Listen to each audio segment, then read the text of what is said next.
E hoje a nossa gravação é com Kleber, que é produtor audiovisual e professor, um especialista na área de comunicação, uma pessoa que eu respeito e admiro muito. Kleber, muito obrigada por você estar aqui hoje. Eu que agradeço o convite. Muito Imagina, obrigado.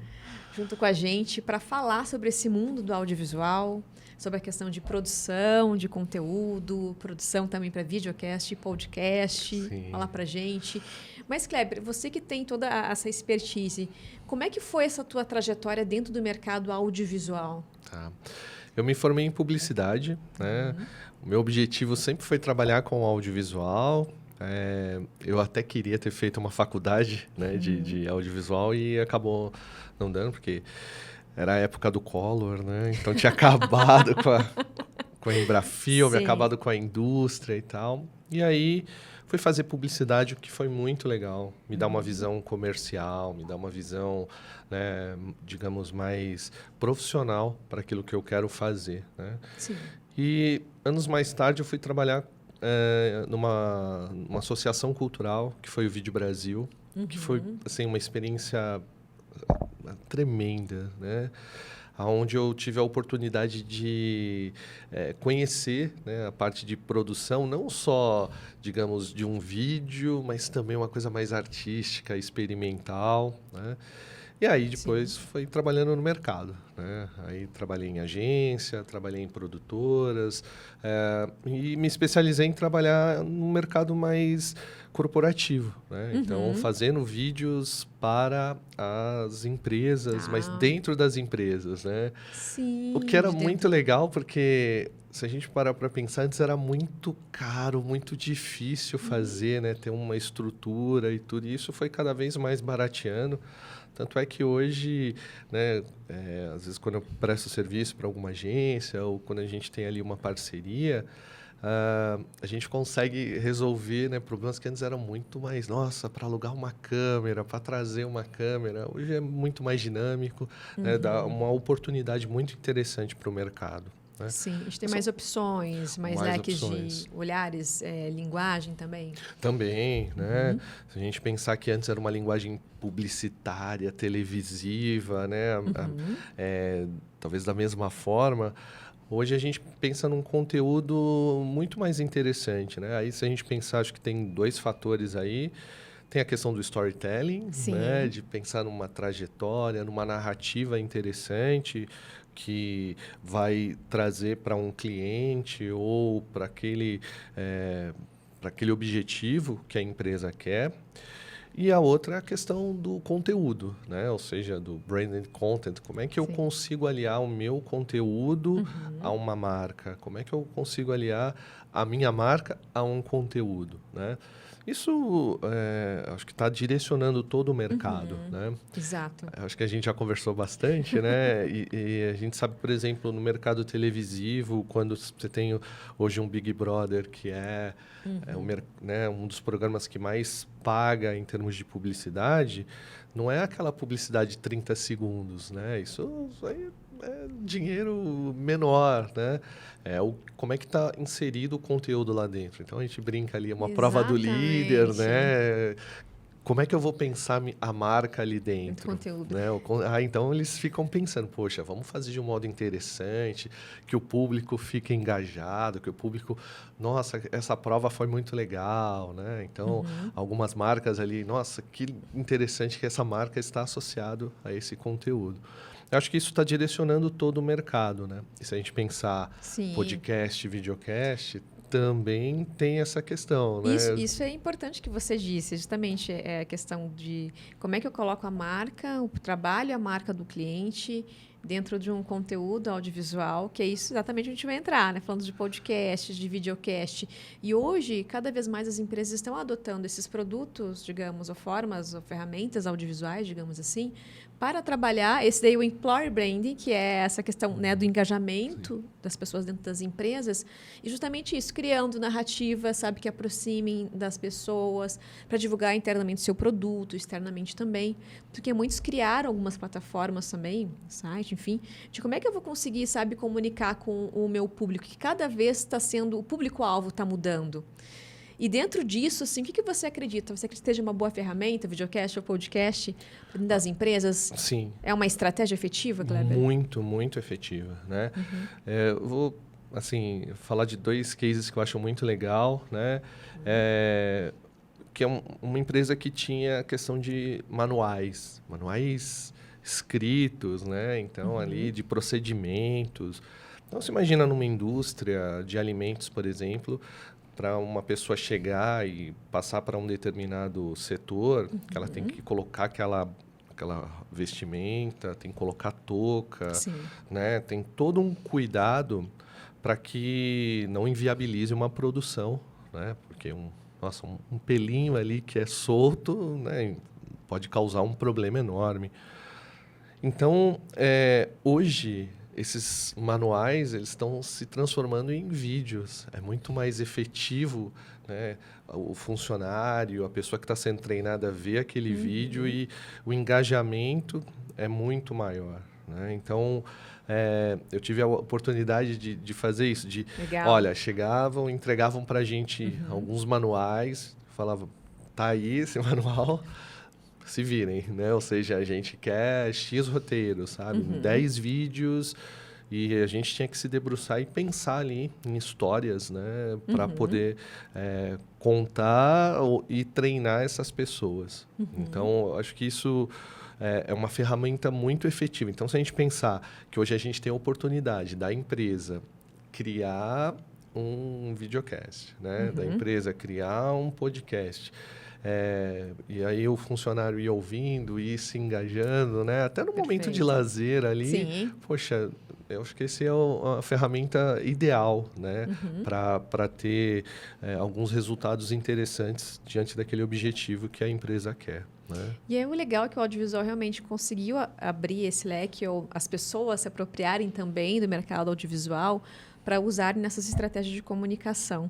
E vendo que a gente trabalha muito nessas mudanças que acontecem. Por exemplo, os cursos né, que falam sobre preparar as pessoas para o mercado, a questão até dos próprios influencers, as pessoas e os youtubers também. O que você acredita, assim, como é que a gente pode pensar hoje, fazendo um roadmap, assim, sabe, do panorama hoje do mercado audiovisual?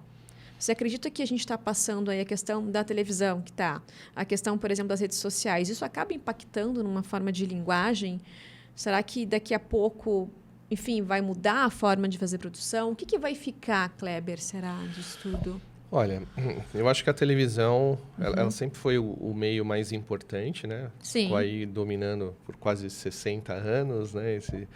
E aí a gente teve uma transformação que foi a internet, né? Então a internet ela chegou revolucionando aí, então YouTube e as redes sociais. Então nesse sentido, o que vai acontecer? A internet tem perdido a TV tem perdido força Sim. em relação à internet, né? Até na questão do investimento publicitário. Porque é óbvio, né? As pessoas ficam hoje conectadas o tempo todo, Sim. então o impacto aquilo da publicidade, da marca ou de um determinado conteúdo acaba sendo mais efetivo ali.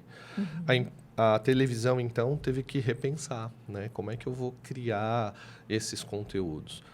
Se a gente pensar no mercado brasileiro, a gente está passando por uma transformação muito grande.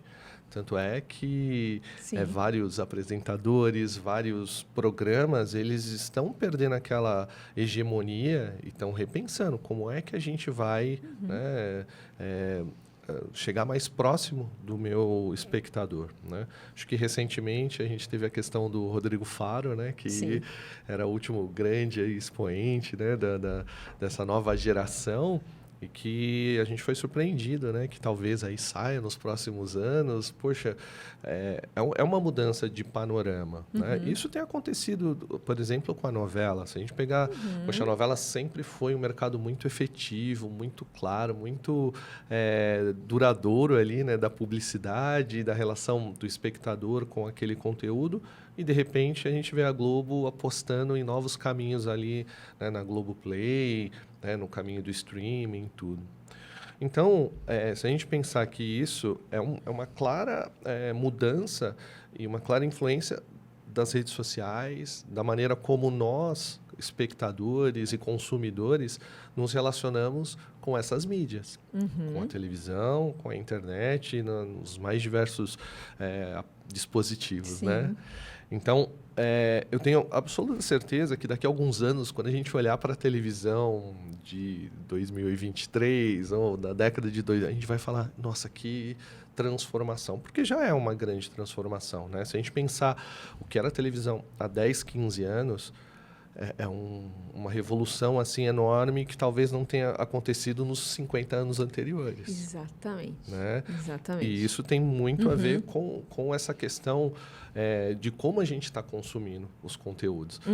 Porque a partir do momento em que eu posso consumir um conteúdo na hora que eu quiser... On demand. Aí, né, isso é revolucionário. Né? Isso é quando surgiu essa questão do on demand, é justamente isso. Eu posso assistir televisão às 8 da manhã, às 10 da... Conteúdo às 8, às 10 da manhã. Por que eu vou ficar presa a por exemplo, a uma grade de programação? E isso, como você falou, mudou totalmente realmente a forma como as pessoas consomem. A gente fala muito a questão de consumir produto. Tanto é que, enfim, a aula deve falar assim, é produto. É produto. Né? As pessoas, não, é produto. Tudo é um produto que precisa de ser monetizado para conseguir, inclusive, se manter. E justamente isso, entrando nos streamings, por exemplo. Todo mundo gosta de streaming. Eu adoro consumo, sou muito consumidora de streaming, obviamente. Eu também, bastante. E justamente isso, sabe? O que os streams hoje... Antes ficava todo mundo numa grande plataforma, onde tinha muitos filmes e tal, e tem ainda. E algumas empresas desse mundo do audiovisual estão tendo as próprias plataformas, por exemplo. Sim. O que você acredita? O que esse mercado está entendendo, Kleber? Acho que tem duas coisas aí do streaming. Né? O primeiro é que, nesse momento, a gente está começando a ter uma abertura maior dos serviços de streaming. Né? Se a gente for ver, há pouquíssimo tempo atrás, estava reduzido a 2, 3 empresas, e hoje a gente já começa a ver um mercado mais amplo. Né? Netflix ainda dominando, seja a questão da preferência ou do conteúdo. Particularmente, eu ainda acho que até mesmo a navegação pela Netflix, né, nos condicionou. Sim. Então, quando a gente vê outros conteúdos, a gente acha meio estranho. A gente não confia muito no poder de uma marca. Exatamente. Sim. Né? Então, assim, isso direcionou o mercado. Se a gente pensar no Brasil, a gente tem um grande serviço, né, que é o Globoplay. O que nos dá duas direções. Né? Uma direção que é as outras empresas, ou elas aproveitam isso, ou elas vão morrer.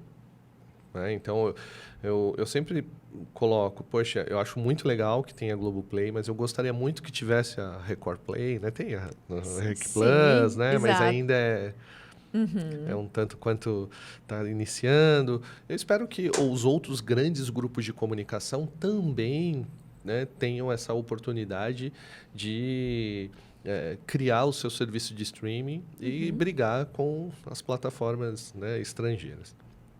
Por outro lado, também, a gente vai ter uma regulamentação. Né? Eu acredito que em pouco tempo, aí, a gente vai começar a ter uma regulamentação para o mercado brasileiro. Porque vamos pensar, então, supondo que a Globoplay perca, que vai ser difícil, né? Mas que perca mercado e tal, a gente fica na mão de grupos estrangeiros. Né? Então, um grupo estrangeiro chega aqui oferecendo ótimos conteúdos, né? Isso eu não sou contra, de forma alguma, um grupo estrangeiro, não é isso, né? Mas pensando no nosso mercado, e aí?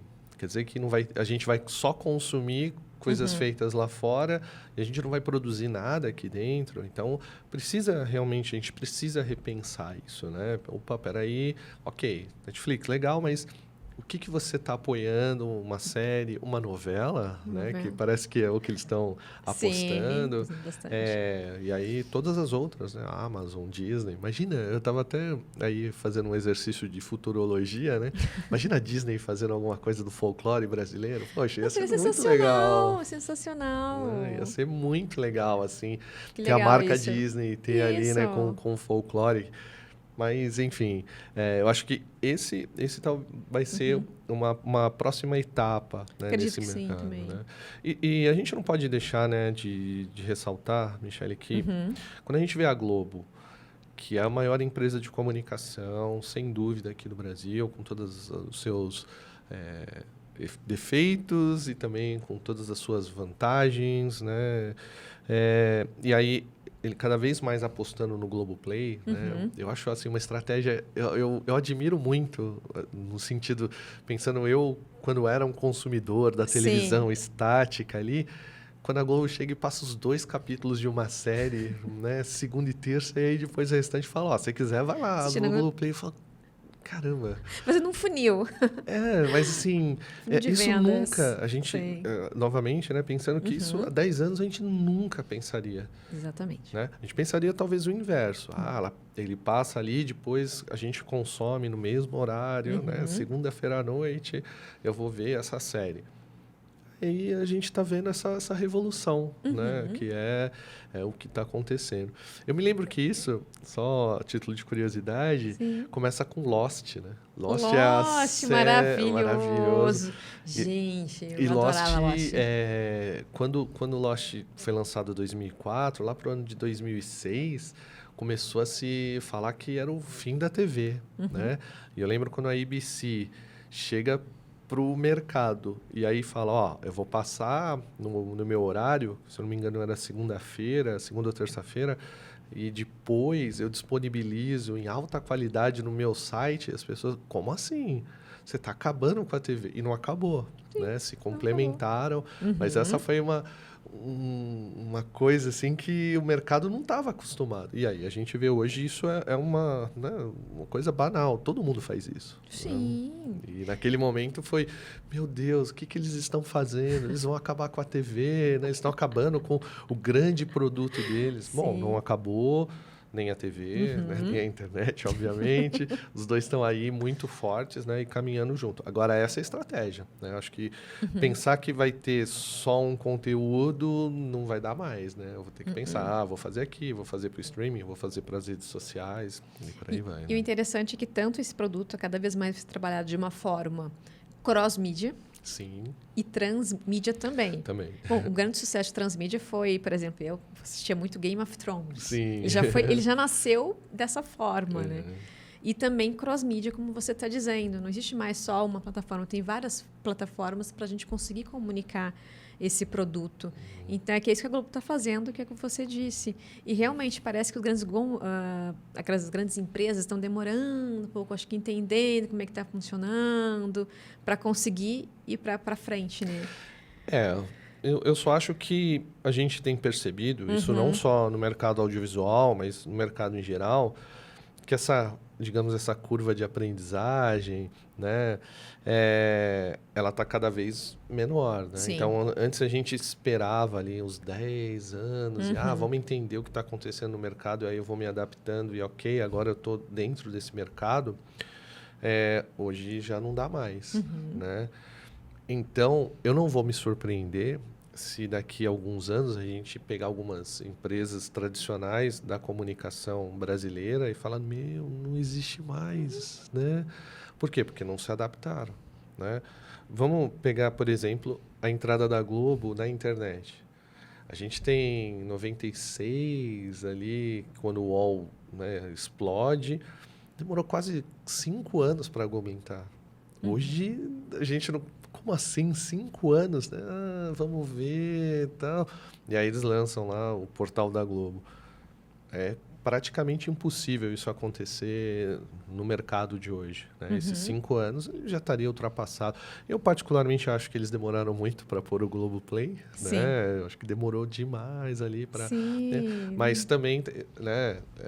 Acho que teve uma coisa muito... Não, a gente é muito forte, a gente vai entender e tal, para não colocar qualquer coisa e acabar falando. Mas isso vai ser, né, cada vez menor esse tempo. Então, espero que a gente tenha outros serviços, né, mais interessantes para a gente também, né, que a gente possa consumir isso. Inclusive, como consumidor e também como produtor de conteúdo. Sim. O que você acredita assim, que possa estar mudando para nós? O que o profissional deve saber para ontem? Ou deve ter, digamos assim, não saber, ter um mindset, pensamento, preparado realmente para toda essa mudança que está acontecendo? Acho que primeiro é pensar que né, como a gente já falou, essa multiplataforma. Tá? Então, eu vou criar um conteúdo, mas esse conteúdo ele vai ter que ser adaptado para outras mídias.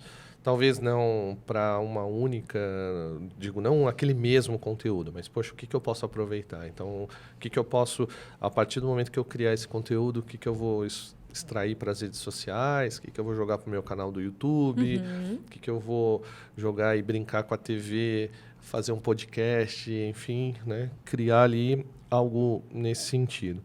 E a outra é justamente essa transformação, né? A transformação da linguagem. Porque se a gente tem uma linguagem cinematográfica, televisiva, hoje é muito diferente. Não estou desconsiderando, não estou falando que isso não é mais importante. Sim. Estou dizendo que muda. Exatamente, tem uma mudança, né, nessas plataformas e, portanto, esse profissional precisa entender isso também. Né? Conhecer uma linguagem mais tradicional, mas também entender que essa linguagem vai se transformando. É importante. E também esse comportamento, por exemplo, desse produtor, né? Que é a questão dessa transformação. E a gente está vindo aí com uma galera, claro, das antigas, nós, e também o povo que já vem com um olhar totalmente para o digital. Assim, o que você percebe assim, que essas pessoas, esses novos profissionais que estão chegando no mercado, que estão aprendendo, se profissionalizando, o que você percebe já que eles já chegam, por exemplo, em sala de aula, certo? Ou também dentro de jobs que a gente traz, o pessoal contrata. Qual a sua percepção assim deles? Acho que a percepção, né, eu dou aula para públicos diferentes, dou aula para adolescentes, dou aula para o pessoal da faculdade, dou aula em curso técnico. Para o pessoal mais jovem, acho que a grande dificuldade é você colocar que tem as etapas, sabe? Então, vamos parar, vamos pensar um pouco, vamos escrever um roteiro e aí, né, vamos planejar isso. Porque o pessoal quer pegar o celular e sair gravando. Já sei gravando. Então, assim, como assim? Mas eu já faço o meu conteúdo. Então, essa é uma outra questão, né? Eu, por exemplo, eu dou, às vezes, uma aula de edição e quando eu vou lá, não, vamos para o computador. Pô, mas a gente não pode fazer no celular, né? A gente já faz no celular, já usa o celular. Então, eu vejo cada vez mais, né, essa ferramenta do celular, os alunos já chegam sabendo, a gente não precisa mais, vamos mostrar e Sim. tal, né?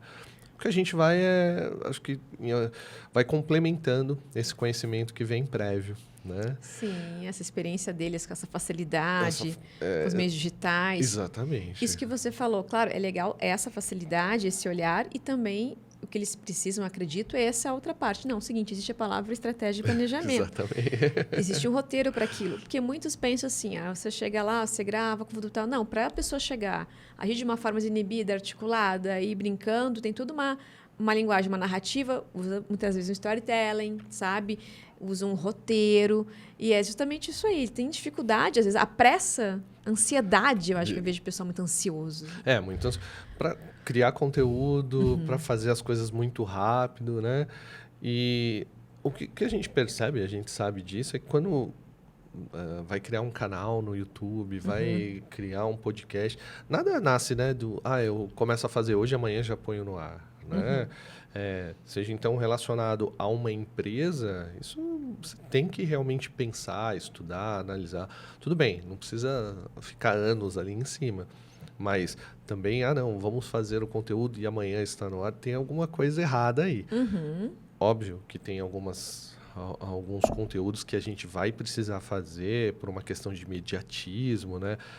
Quando a gente fala, por exemplo, do jornalismo, não tem como, não, vamos esperar. A gente prepara uma matéria sobre, né, a questão do que está acontecendo, sobre uma determinada tragédia, né? Como a gente viu aí do Litoral Norte, né?